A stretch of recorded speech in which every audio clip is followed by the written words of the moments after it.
Hello दोस्तों, प्रतिमा GS academy पे आप सभी का स्वागत है। साथियों, भारतीय संविधान में आज लोकसभा के अध्यक्ष और उपाध्यक्ष के बारे में चर्चा किया जाएगा। लोकसभा अध्यक्ष और उपाध्यक्ष जो सदस्य चुने जाते हैं मेंबर ऑफ पार्लियामेंट के, उन्हीं में से निर्वाचित होते हैं, उन्हीं में से उन्हें चुना जाता है। और एक प्रोटेम स्पीकर होते हैं जो सभी सदस्यों को शपथ दिलाते हैं। तो लोकसभा अध्यक्ष अनुच्छेद 93 में अनुच्छेद 93 में कहा गया है कि लोकसभा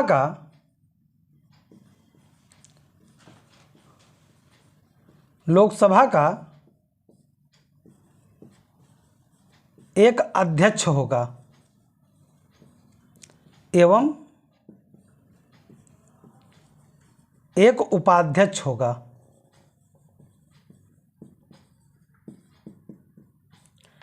अब लोकसभा का एक अध्यक्ष होगा, एक उपाध्यक्ष होगा, तो किसमें से नियुक्त किए जाएंगे? जो लोकसभा के सदस्य चुने जाएंगे, लोकसभा के सदस्य चुने जाएंगे,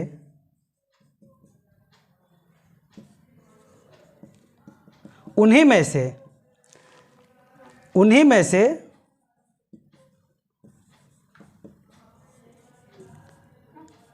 बनाए जाएंगे। यानी कि जो चुन करके लोकसभा के सदस्य आएंगे, उन्हीं में से एक सांसद को अध्यक्ष और एक सांसद को उपाध्यक्ष बनाया जाएगा। और उन्हीं में से एक सांसद को अध्यक्ष और एक उपाध्यक्ष बनाया जाएगा। और उन्हीं में से एक पैनल बनाया जाएगा। उस पैनल में 6 सदस्य होंगे। ये कौन बनाएगा? राष्ट्रपति बनाएगा।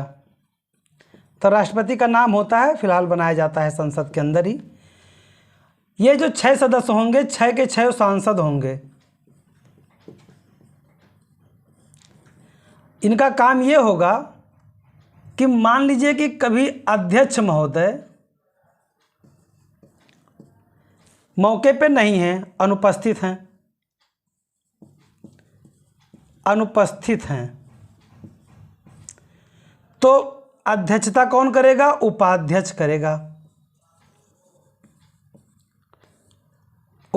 करेगा। मान लीजिए उपाध्यक्ष भी नहीं है, तो इन 6 सदस्यों में से कोई एक करेगा। कोई एक लोकसभा की अध्यक्षता करेगा। यानी कि 8 लोग अधिकृत होते हैं, अध्यक्ष, उपाध्यक्ष और 6 सदस्य जो पैनल में होते हैं। अब यहाँ पे प्रश्न ये भी आ सकता है कि मान लो भाई, मानने को तो कुछ भी कोई मानेगा, मान लो कि अध्यक्ष भी ना हो, उपाध्यक्ष भी ना हो, पैनल के 6 सदस्य भी मौके पे ना हो, तो कौन करेगा? और जब इतना मानना है भाई, तब राष्ट्रपति जिसे चाहेगा,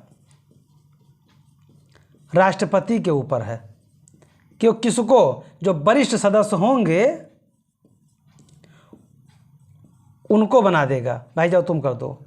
फिलहाल ऐसा नहीं होगा कि इतने में से कोई एक को होवे ना करे मौजूदा, लेकिन अगर नहीं होंगे तो भी प्रावधान है। यानी कि अनुच्छेद 93 अध्यक्ष और उपाध्यक्ष चुने जाएंगे अपने सदस्यों में से प्रावधान करता है। अब एक प्रोटेम स्पीकर होते हैं। जैसे मान लीजिए कि लोकसभा का चुनाव हुआ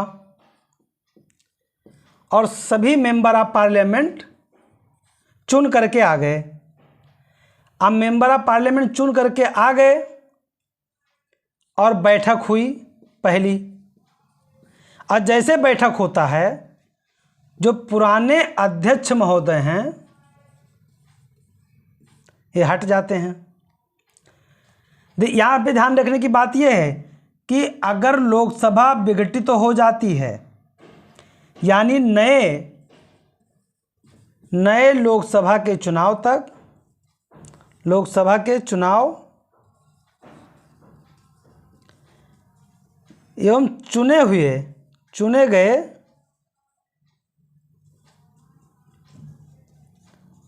लोकसभा की पहली बैठक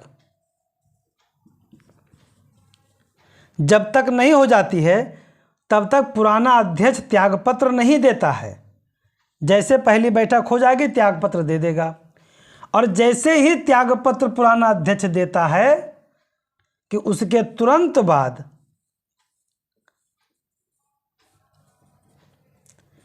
एक प्रोटेम स्पीकर बनाए जाते हैं।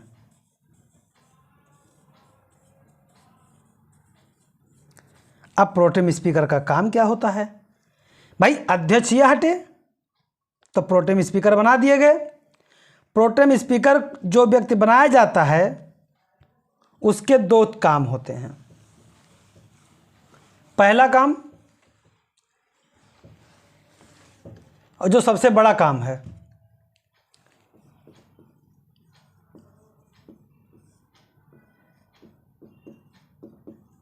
प्रोटेम स्पीकर का पहला काम है कि जितने सदस्य चुन करके आए हैं उनको शपथ दिलाना।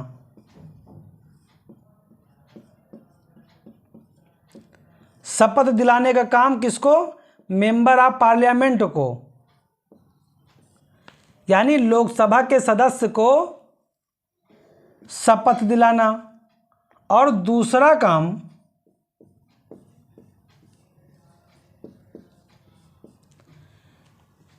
इन्हीं सदस्यों में से जिसे लोकसभा का अध्यक्ष चुना जाएगा,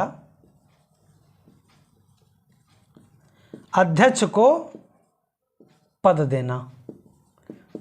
मतलब अध्यक्ष इधर चुने गए, जैसे सारे मेंबर ऑफ पार्लियामेंट ने शपथ ले लिया, प्रोटेम स्पीकर का पद समाप्त। ये पद स्वतः समाप्त हो जाता है। केवल शपथ लेने तक, इनके चुने जाने तक ये पद पे रहते हैं, और जैसे दोनों प्रक्रियाएं पूरा कर देते हैं ये अपने आप समाप्त हो जाते हैं। अब काम इनका आगे रह जाता है। अब ये एक निर्धारित तिथि के अनुसार, निर्धारित तिथि के अनुसार उपाध्यक्ष को चुनते हैं, उपाध्यक्ष को चुनते हैं। अब यहाँ प्रश्न यह आता है जो कई बार पूछा जाता है और लोगों को काफ़ी कन्फ्यूजन होता है कि लोकसभा का अध्यक्ष, चलिए मैं आपसे प्रश्न पूछता हूँ। नंबर 1, लोकसभा का अध्यक्ष शपथ किसके सामने लेता है?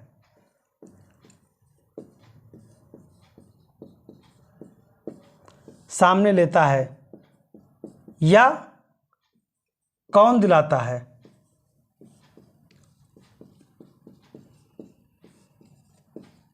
कौन दिलाता है? ऑप्शन ए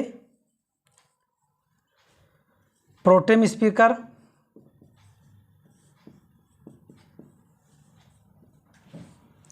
ऑप्शन बी राष्ट्रपति, सी मुख्य न्यायाधीश, और डी इनमें से कोई नहीं। इनमें से कोई नहीं। अब ये मान लो प्रश्न आया कि प्रोटेम स्पीकर, राष्ट्रपति, मुख्य न्यायाधीश और इनमें से कोई नहीं, तो लोकसभा का अध्यक्ष शपथ किसके सामने या कौन दिलाता है? तो प्रोटेम स्पीकर गलत, राष्ट्रपति गलत, मुख्य न्यायाधीश गलत, तो कौन दिलाता है? तो लोकसभा का अध्यक्ष शपथ नहीं लेता है, शपथ नहीं लेता है, ये याद रखिएगा। अब तुम सोचो कि ऐसा कैसे हो सकता है, इतने बड़े संवैधानिक पद पे बैठेगा, शपथ क्यों नहीं लेगा? ये तो अन्याय है, दुनिया बदल जाएगी, पलट जाएगी, पता नहीं क्या हो जाएगा। तो आपको बता दें कि लोकसभा का अध्यक्ष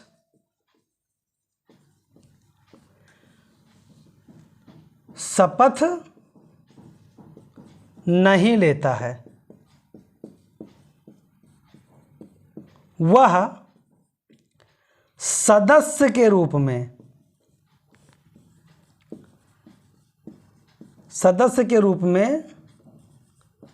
शपथ ले चुका होता है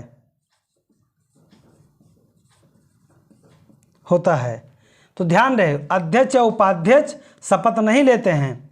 वह जब सदस्य बन करके आते हैं तो प्रोटेम स्पीकर के द्वारा शपथ वो ले चुके होते हैं, और एक बार शपथ वो ले चुके होते हैं, इसलिए वो अध्यक्ष के पद पर बैठने से शपथ नहीं लेते हैं। ये बहुत ही बार प्रश्न पूछा गया है और इसमें कन्फ्यूज होने की आवश्यकता नहीं है।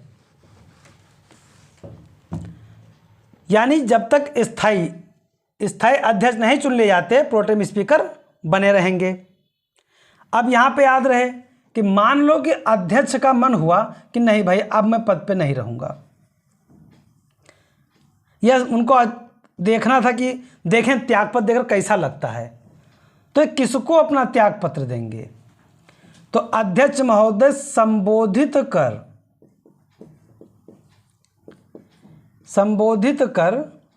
उपाध्यक्ष महोदय को अपना त्यागपत्र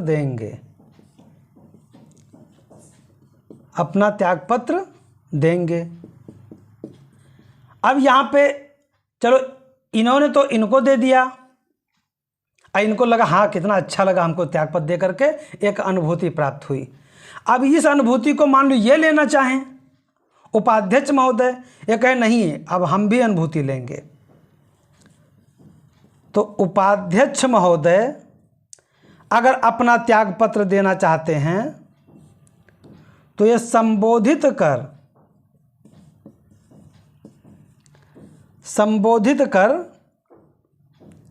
अध्यक्ष महोदय को देंगे। यानी ये दोनों लोग आपस में ही एक दूसरे को त्यागपत्र दे सकते हैं और ससम्मान उन्हें संबोधित करते हुए, श्रीमान महोदय से निवेदन है कि मैं ऐसा करना चाहता हूं और मैं ऐसा कर रहा हूं, इसलिए आप इसे स्वीकार करें। और ये फिर स्वीकार करते हैं और लोकसभा को सूचित करते हैं। तो इनका त्यागपत्र का आधार ऐसा होता है। अब मान लो त्यागपत्र भी न देना चाहें,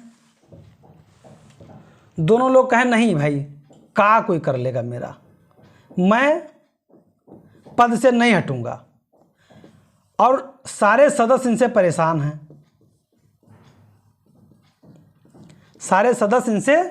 परेशान हैं, इनको हटाना चाहते हैं। किसको? अध्यक्ष को। इनको हटाना चाहते हैं। अब इनको हटाने के लिए फिर क्या करना पड़ेगा? तो 14 दिन पहले, कितने दिन पहले? 14 दिन पूर्व सूचना देकर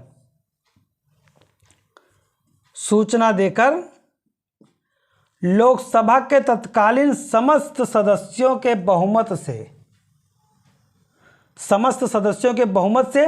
पारित संकल्प के द्वारा समस्त सदस्यों के बहुमत से पारित संकल्प के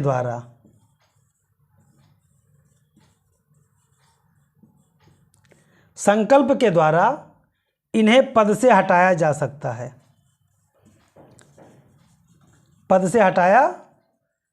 सकता है।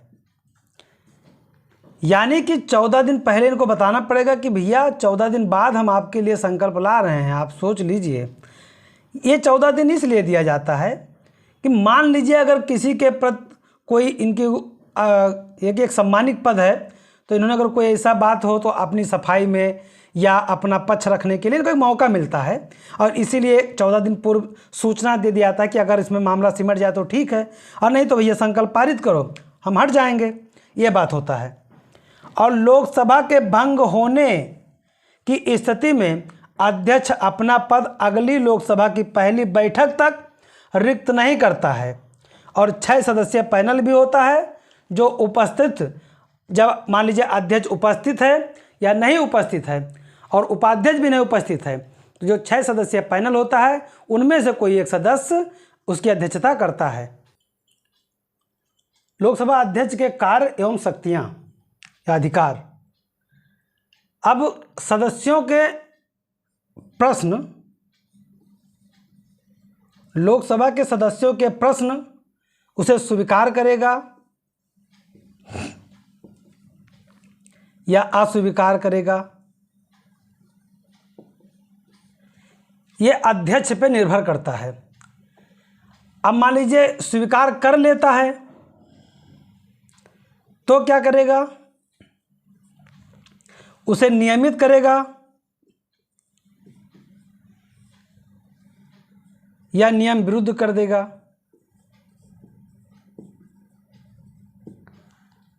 अब मान लीजिए नियमित करता है तो उसे बोलने के लिए कितना मौका देगा, मतलब समय, क्रम, ये जितने भी कार्य हैं ये लोकसभा अध्यक्ष के अधीन होते हैं।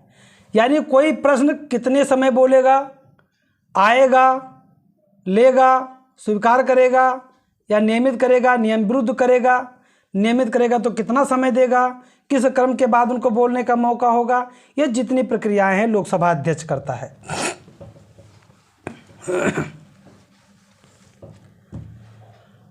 कार्य स्थगन प्रस्ताव लोकसभा अध्यक्ष की अनुमति से पेश किया जाता है। मान लीजिए कि कोई प्रस्ताव ऐसा आया है कि वो कार्य को स्थगित करने के लिए आया है।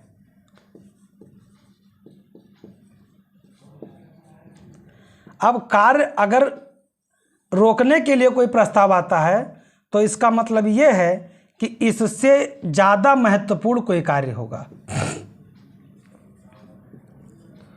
कोई अन्य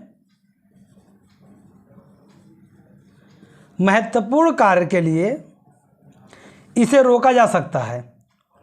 अब ये लोकसभा अध्यक्ष निर्धारित करेगा कि इसके लिए अनुमति देनी है, अनुमति देनी है या नहीं देनी है। अब अनुमति अगर दे देता है तो कार्य स्थगित हो जाएगा और जो प्रस्ताव आया है उस पर विचार किया जाएगा। सॉरी, उस पर विचार किया जाएगा।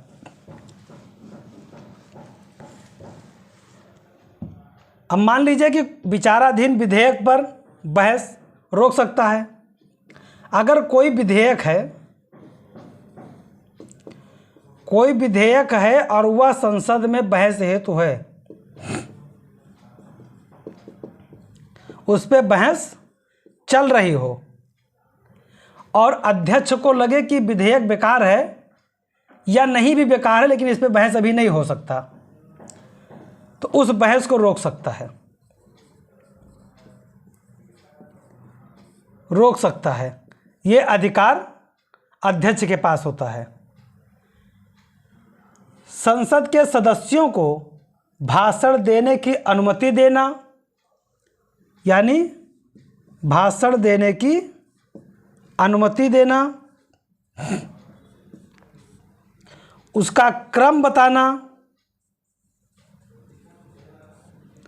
उनका समय निर्धारित करना, यह काम अध्यक्ष का होता है।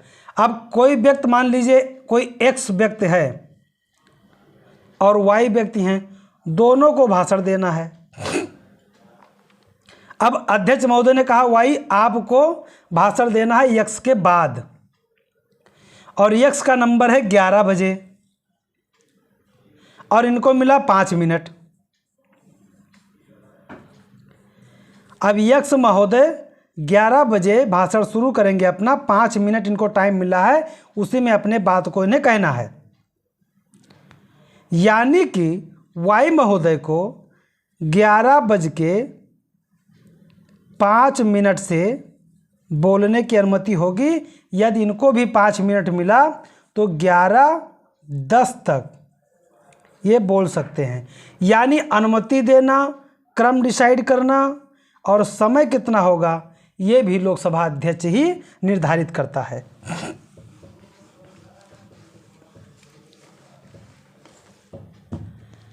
अब विधेयकों पे मतदान कराना, परिणाम घोषित करना और आवश्यक पड़ने पे निर्णायक मत देना इनका कार्य है। मान लीजिए कि कोई विधेयक आया और विधेयक पे बहस हो रही है और इस पर मतदान करना है। ये ध्यान रहे कि अध्यक्ष पहले मत नहीं देता है,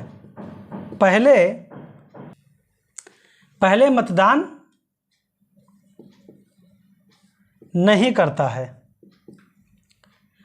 अगर दो पक्ष और विपक्ष, मान लीजिए कि वर्तमान में वहाँ पे 400 लोग एकत्रित हैं, अब 200 वोट इनके तरफ गया और 200 इनके तरफ। अब इसमें निर्णायक मत कौन देगा? अध्यक्ष। ये जिधर अपना मत दे देंगे वो बहुमत में आ जाएगा। तो निर्णायक मत देने का जो अधिकार होता है वो भी अध्यक्ष महोदय को होता है। यानी मतदान कराने का, विधेयक पे मतदान कराएंगे, मतदान कराने के बाद में इसके परिणाम भी वही घोषित करेंगे।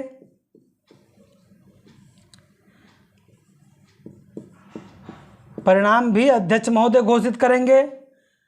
अब मान लीजिए मतदान देने के साथ में निर्णायक मत जो है, निर्णायक मत दे सकते हैं, वैसे मत देने का अधिकार अध्यक्ष को नहीं होता है।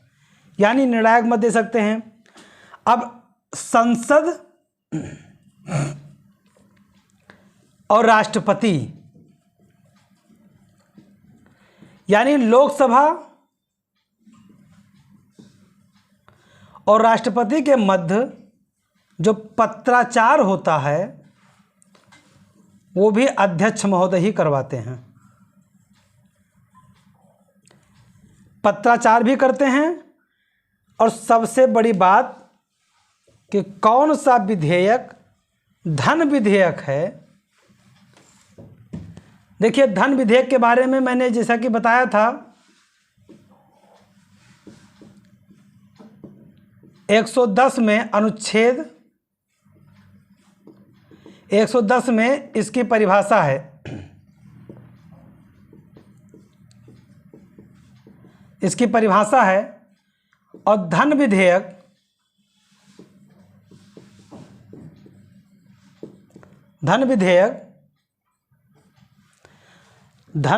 जो है, चलो धन विधेयक, अब धन विधेयक केवल लोकसभा में पेश किया जा सकता है। राज्यसभा से इसे कोई लेना देना नहीं है। अब कोई विधेयक धन विधेयक है या नहीं है, इसका निर्णय कौन करेगा? तो कोई विधेयक धन विधेयक है या नहीं है, अध्यक्ष महोदय एक चिपक चिपका देते हैं धन विधेयक के ऊपर लिख करके कि धन विधेयक है। अब धन विधेयक आते ही राज्यसभा की शक्ति खत्म हो जाती है, क्योंकि धन विधेयक का पूर्ण शक्ति लोकसभा को प्राप्त है। यानी धन विधेयक है या नहीं, इसका निर्णय भी अध्यक्ष करते हैं। और कोई भी विधेयक गजट में प्रकाशित होगा या नहीं प्रकाशित होगा, इसका भी निर्णय अध्यक्ष करते हैं। यानी वहाँ पे क्या होता है, विधेयक जो है अगर गजट में प्रकाशित हो गया तो समझिए कि वहाँ के व्यवस्था में यानी संसद के बहस के रूप में वो शामिल हो चुका है। तो गजट में प्रकाशित होगा कि नहीं होगा, ये निर्णय भी अध्यक्ष करते हैं। और सबसे पहले अध्यक्ष जीबी मालवंकर थे। ये प्रश्न बहुत बार आया है। पहले लोकसभा अध्यक्ष जीबी मावलंकर। और पहले उपाध्यक्ष कौन थे? तो देखिए, अध्यक्ष तो लगभग लोगों को पता होगा कि जीबी मालवंकर थे, लेकिन उपाध्यक्ष जो है अनंत सैनम थे। बाद में जब ये जीबी मालवंकर नहीं रहे, इनकी मृत्यु हो गई, तो अनंत सैनम अध्यक्ष भी बने थे। लोकसभा के अध्यक्ष को हटाने का जो प्रस्ताव है उसका समर्थन कम से कम 50 सदस्यों को करना होगा। 50 सदस्यों द्वारा समर्थित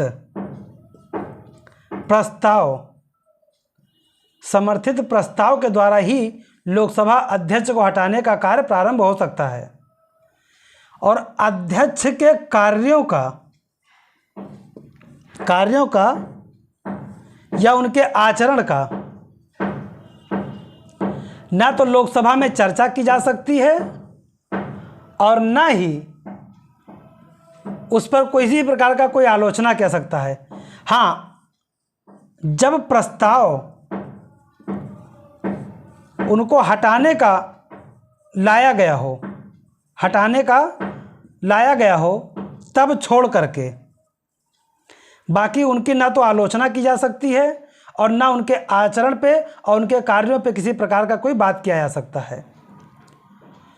लोकसभा अध्यक्ष को वरीयता क्रम में भारत के मुख्य न्यायाधीश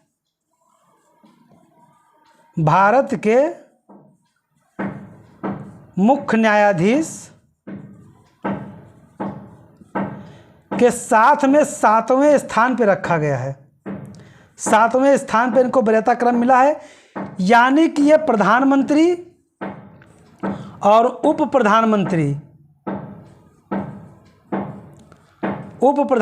को छोड़ करके बाकी सभी कैबिनेट मंत्रियों से ऊपर हैं, क्योंकि वरीयता क्रम में 7वें स्थान पर इनको रखा गया है, मुख्य न्यायाधीश के 7वें स्थान पर। और अध्यक्ष अपनी दलीय सदस्यता नहीं त्यागता है। ये ध्यान रहे कि ब्रिटेन में जो वहाँ का अध्यक्ष लोकसभा होता है वो अपनी दलीय सदस्यता से त्यागपत्र दे देता है, लेकिन भारत में ऐसा नहीं है। वह अपने दल का सदस्य बना रहता है, वह न्यूट्रल रहता है, सदस्य बना रहता है और अध्यक्ष पद पर रहता है। साथियों, मैं अपने क्लास को यहीं पे समाप्त करता हूं और आप लोगों से निवेदन करता हूं कि ज़्यादा से ज़्यादा लोगों को शेयर करें, लाइक करें, कमेंट करें। धन्यवाद। जय हिंद, जय भारत।